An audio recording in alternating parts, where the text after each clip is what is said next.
আজকে শনিবার ছিল, তো সেই কারণেই বাড়িতে নিরামিষ করা হবে। তো সকাল সকাল আমাদের ভাত রান্না কমপ্লিট হয়ে গেছে, তারপরে মা লাউয়ের ডোকা কাটছিল। আসলে এইগুলো দিয়ে আজকে আমাদের বাড়িতে নিরামিষ করা হবে।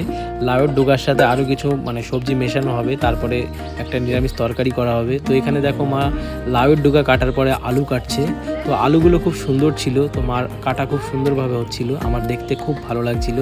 তারপরে একটু বেগুন কাটছিল, আসলে বেগুনের মধ্যে পোকা ছিল, তো সেই কারণে যেই অংশটা পোকা ছিল সেই অংশটা বাদ দিচ্ছিল এবং ভালো অংশগুলো রেখে দিচ্ছিল।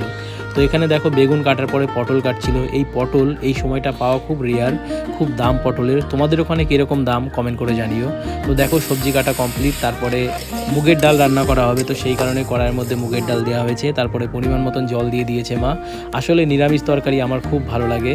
আমি তো মাকে মাঝে মধ্যেই বলতাম যে আমাকে একটু নিরামিষ তরকারি করে দাও। তোমাদের কার কার নিরামিষ তরকারি খেতে ভালো লাগে অবশ্যই কমেন্ট করে জানিও। তো কথা বলতে বলতে দেখো ডাল রান্না কমপ্লিট হয়ে গেছে। তারপর আমার একটু খিদে পেয়েছিল, তো সকালবেলা যেহেতু একটু মুড়ি খেয়ে নিচ্ছিলাম, তো মুড়ি খাওয়া কমপ্লিট হয়ে যাওয়ার পরে এখানে মা দেখলাম সবজিগুলোকে ধুয়ে নিচ্ছিল।